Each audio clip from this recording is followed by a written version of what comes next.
You're still there, and of course, we're moving straight to our first discussion segment on the program this morning, and we're going straight off to Zamfara State and what is happening in that particular part of the country.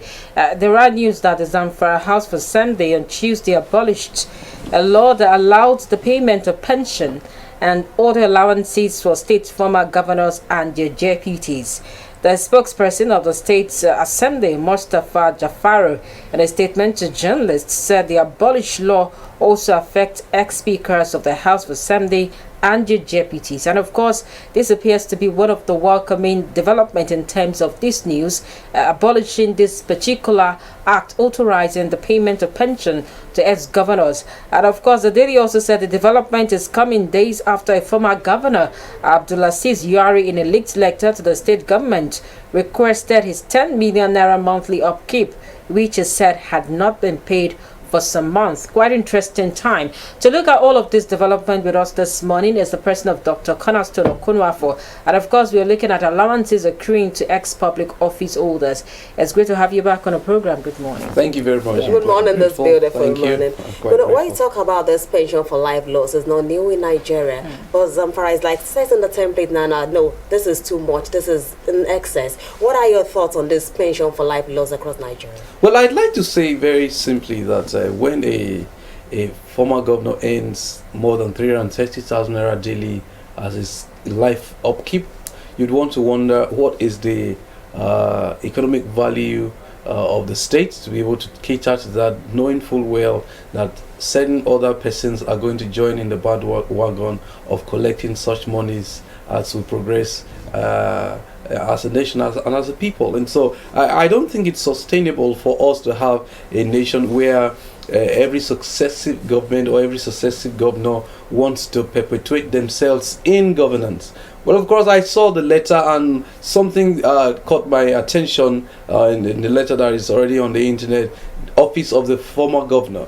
And so I'm wondering if there's anything called the office of a former governor. I do not understand what office a former governor still occupies in order to use the word office of a former governor. You have mentioned the office of the former governor. Maybe I should just read this out. Maybe it will make some sense. In Zamfara State pension law, a former governor has 2 personal staff, 2 vehicles replaceable every 4 years, 2 drivers, free medical for the former governor and deputies, 4-bedroom house in Zamfara and an office, 30 days paid vacation outside Nigeria. Is that not enough to have an office of the former governor? Well, in a way, it's actually quite very satirical to say that there will be an office. Well, I think these are benefits accruing for the fact that you have served in that office, and I don't think anyone who has served in the office and has been called an excellency or his excellency will probably retire to being an ordinary man in society. Well, taking care of a former governor is key, I believe so. But of course, having to part with 10 million naira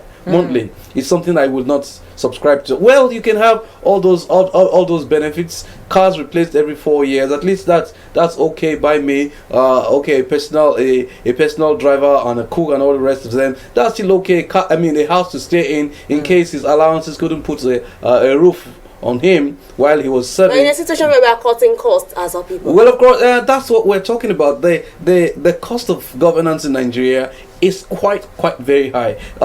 People in government, the cost on the cost burden on government is high, and then you now imagine when the person who is out of government, other than all those emoluments you're taking care of, just like you have mentioned, someone is still asking that, well, he's worth over 330,000 naira daily, because 10 million naira split into 30 days, that's almost 330,000 naira. But what does this really tell us? Let's look at the House of Assembly itself. Before now, under Yari, there were House of Assembly too. What happened to the psyche of that assembly? Now he's taking an opposition. He is the member, Abdulaziz now is an opposition in the state, given the fact that he was under the APC, and of course the state is on the PDP now. What does it tell us about administration of new government? Like in your state, for instance, when you have a new system, it appears to be a total system entirely with different ideology. What does it tell us about the last assembly under Yari? Well, the reason why we would want to say there should be equal opportunities for anyone to aspire to any position in Nigeria is what the Zamfara State debacle, so to say, is playing out. For example, if we have a situation whereby a former governor imposes another person from his party into power, and then that other person also imposes another person into power, what happens is that the things in quote that are bad that the former the former executives must have done, no one will correct them. Now that there's a new administration, and it happens to be, does it tell us about rubber stamping the House of Assembly, for instance? Of course, yes. Now the House of Assembly appears to be dancing to the tune of Batawale. Whatever case, whatever angle that we look at this, and of course a lot of applause has come. But how are we sure the intention that this present administration has in Zamfara, that it might not be worse than what the Yari left? Well, of course, that will be at the end of this. But does it portend well for our democracy? Yeah, that will be at the end. What we're saying is that now that the PDP is there, we should have a level playing ground whereby another party can contest and probably win.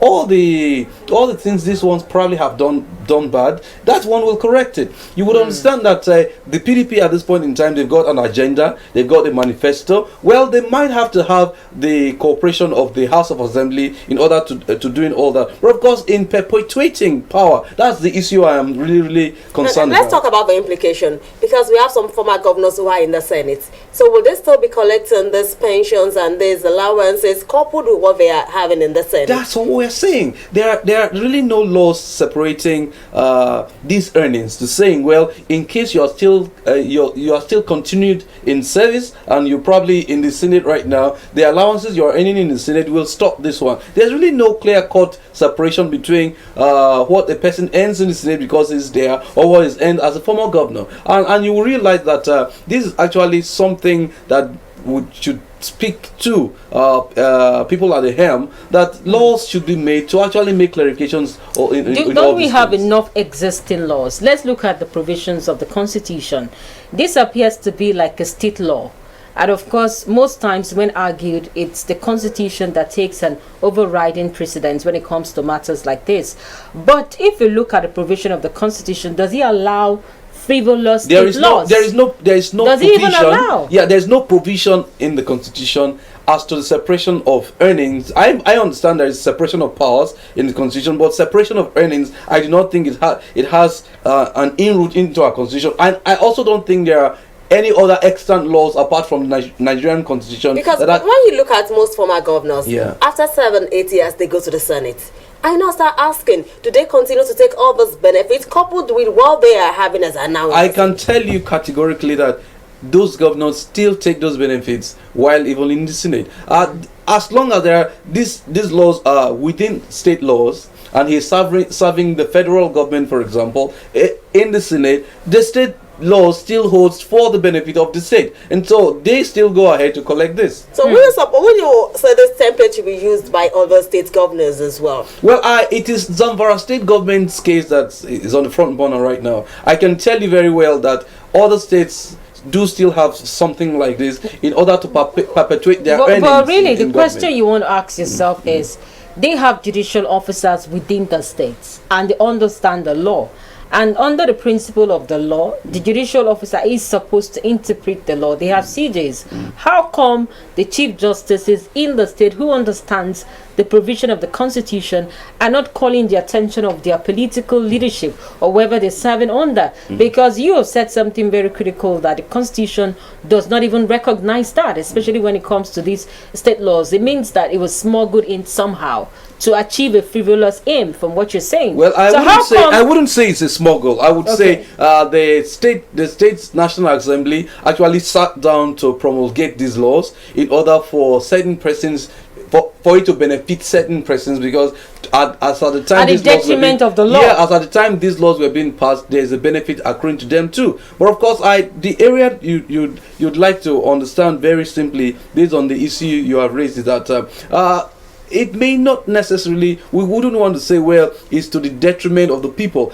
Certain persons will have to benefit. Now, the judiciary you mentioned, until a person challenges a case in court, that's when the judiciary can interpret it. I'm talking about the judicial officers. Yeah, the You have judicial officer. CJs. Yeah, the judicial The officer. chief justice within the He state. is not the maker of the law. But he can advise. Yeah, he How is. come they are not advising? Well, the only advice he can give is in sitting in court and giving a judgment relating to any issues brought in this case. The man who makes the law, that's why there's clear separation of powers. The man who makes the law is the is the legislature.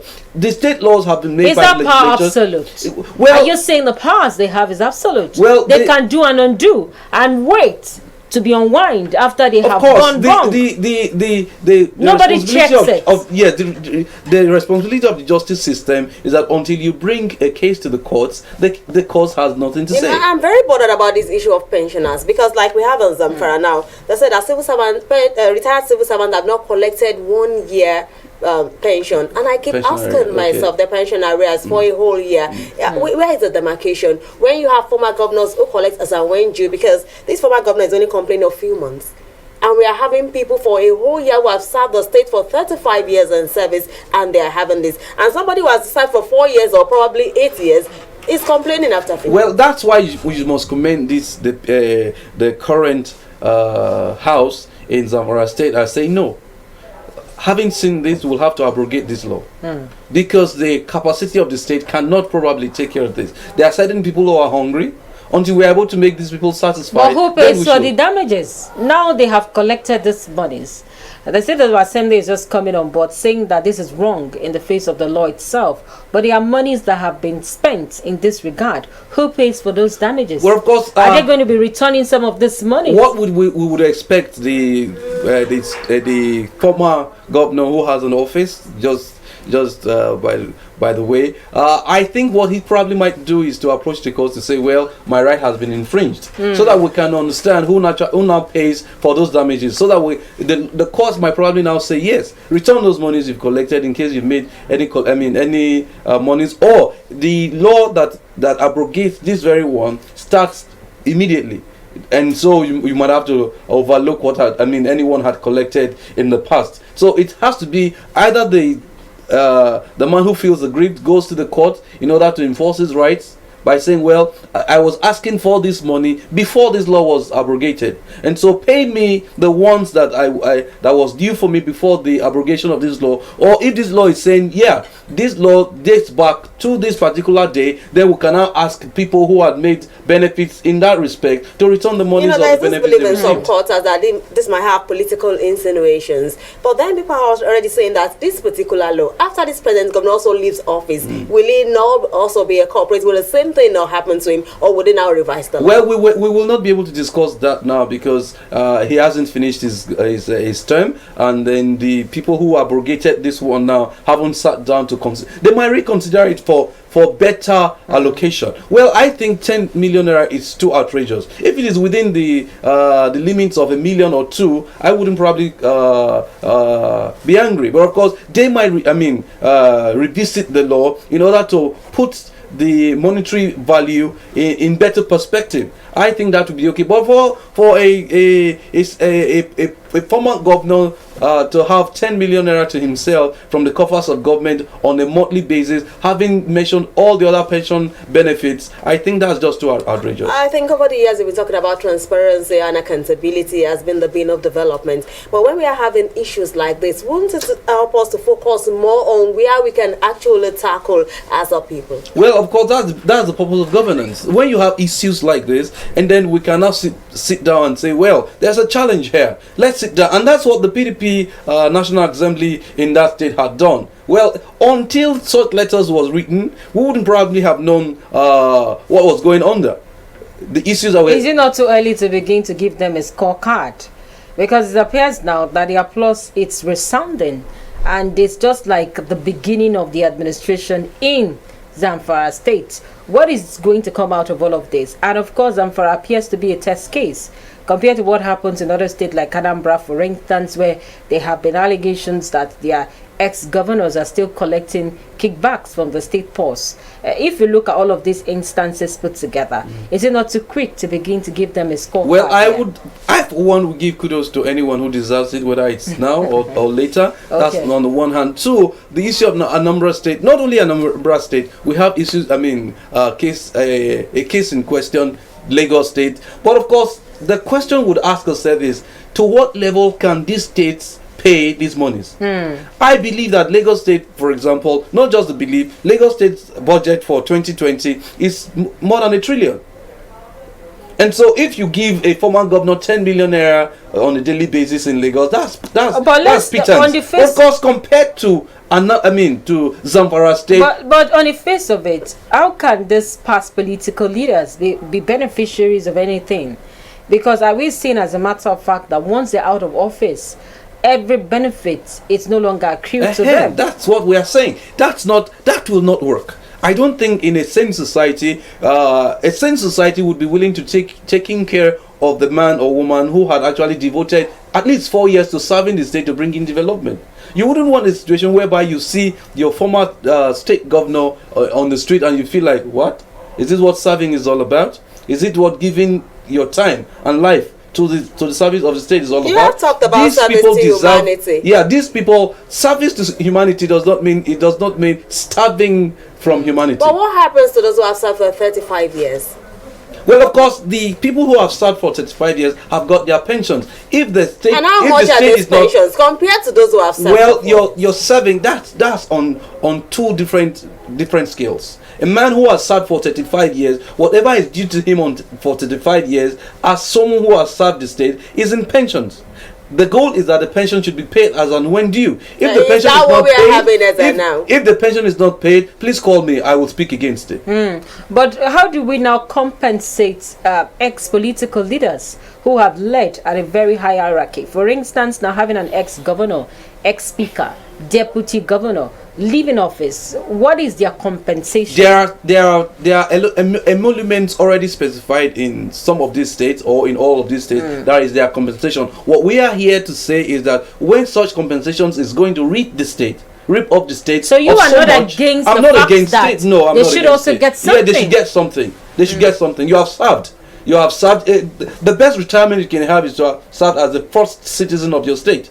And having served in that respect, I believe certain benefits should accrue to you. What kind of goodwill? What modalities should this goodwill take? Well, for instance, should it come in the face of a salary? Well, the first I'd like to say, it should still come in the name of allowances. We should still call it allowances. But of course, I should believe that this man should have a kitchen allowance. He should have travel allowance. It should have probably security allowance. Who pays for all of that? The state should do. But you think what we have now is too bogus and it should be reduced? What I am saying is that the 330,000 naira dedicated to one man on a daily basis is just too bogus. It's just too bogus. Because I wonder what though there might be responsibilities from the man, well, he having served as the governor of a state and you are retired, I believe that certain persons might want to see you join their board. That can give you so much. Belief over the years that politics is too attractive in Nigeria, and that's why we have more and more people trooping into politics. I'd like to tell you that anywhere in the world, politics is attractive. There's nowhere in the world that politics is not attractive. Let's not deify politics in Nigeria. Anywhere in the world, politics is attractive. There is no one anywhere in the world who would be given the opportunity to serve or has the capacity to serve and presents himself or herself for that service and he wins. Politics is attractive anywhere because even to your toothpick, politics pays for it. But really, does the Constitution cover some of these expenses? Would you say, as a matter of fact, that there should be adjustment in the Constitution to feature this aspect of actually compensating ex-political officers? Unfortunately, the issue with ex-political officers, especially from the states, are not taken care of by the Nigerian Constitution. These are extant laws. These are where we are running a federating unit, a federal government, and so the federating unit still have laws to make for the purpose of the territory that state occupies. And so the state government's been taken care of. Anything relating to serving within that state government is taken care of by the laws within the state government. And so we might not have a federal law taking care of it, because when this issue come up in court, the state laws will win. But really, if you look at the federal structure that we operate in the country, has it been fair enough when it comes to the issue of welfare of some of these ex-public officers? For instance, people have argued over the years that the kind of federalism we practice is actually not federalism, because you do not have independent units here. You have them still depending on the central. Well, so when you have instances like this, can this extant law really work? I won't draw an inference. When this current government was contesting in the year 2014, there was a case, in fact, that the man who was contesting at the time is, in quote, poor man, is someone who doesn't have all the resources in the world. And please give me time to actually draw this home. And someone wrote and said, well, how would you call a man who has served as head of state being poor? Because there are benefits accruing to him on a monthly basis that makes him above the ordinary man. And so the federal laws, so to say, have actually federal laws either extant or within the Nigerian constitution has actually captured how our former serving officers are taken care of. Even military governors benefit from all this. And so it's not going to be a bad thing for the states to replicate these things. But what we are just saying is that within the confines of the economic power of the state, we should be able to give or decipher what we can give a governor that I would say, oh, it can keep him body and soul together and not make him unnecessarily so what are opulent. your expectations from Zamfara State Governor as of now? Well, my expectations are simple.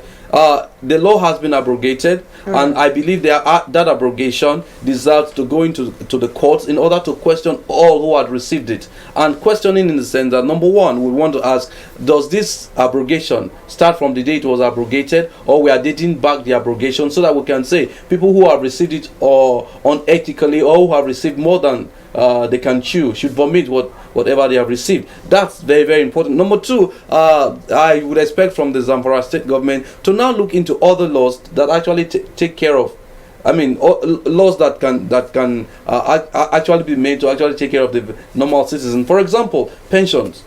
If the pensions have not been paid, should we now start paying interest on these pensions? Because if a person waits for 1 year to receive his money, and the money still paid is still the par value of that money, there is no extra benefit. I'd like to ask, if you give me excuse me, if you hold my money for 1 year and I put that money on fixed deposit on a continuous basis, I should probably have benefits. These are the issues to consider. And then but if you look at the structure of pension in Nigeria, for instance, where a number of people have been owed pension for a very long time, now if you have, for instance, some of these ex-governors, the deputy speakers and the speakers covered in the pension arrears itself, what happens to the ordinary worker who has been working all through his life not getting a pension? And you see them under very funny conditions on the streets, sometimes under the bridges. I can tell you very simply that the pension areas we are talking about will not include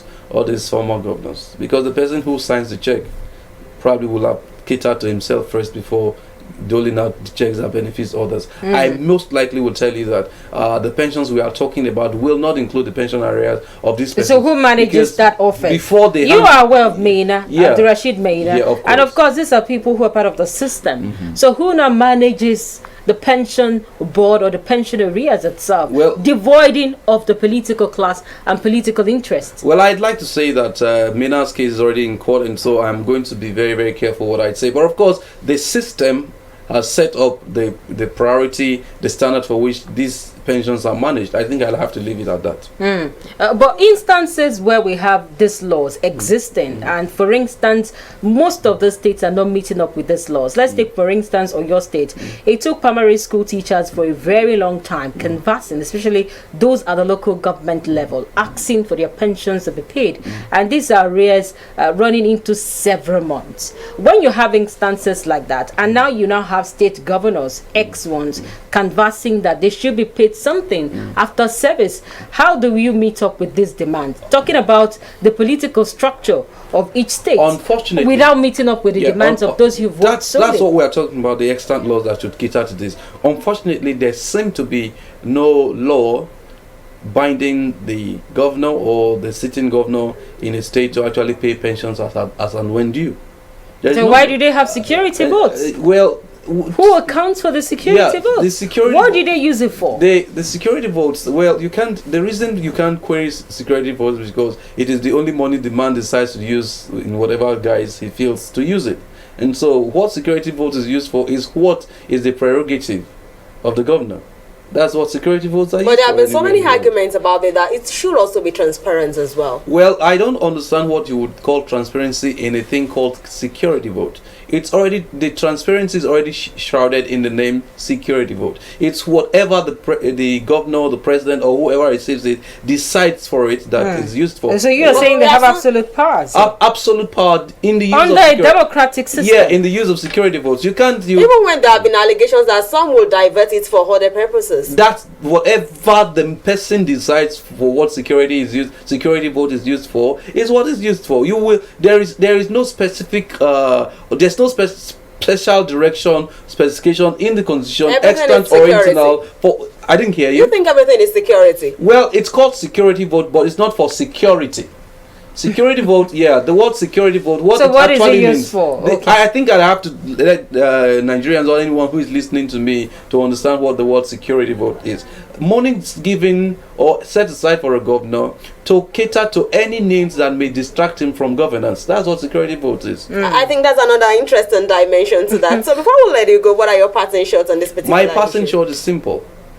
If you will be asking people, the government, to pay your pension, I think you now understand, every governor now understand what the pensioner we must say thank you so much to Dr. Cornerstone Okonofa. He's a public affairs analyst, and we've been looking at allowances accruing to ex-public office holders, and we hope that some of the parameters and modalities that he looked at this morning will begin to work, especially for stakeholders in the pension board and pension sector itself. We take this break. When we come back, it will be another guest and another topic.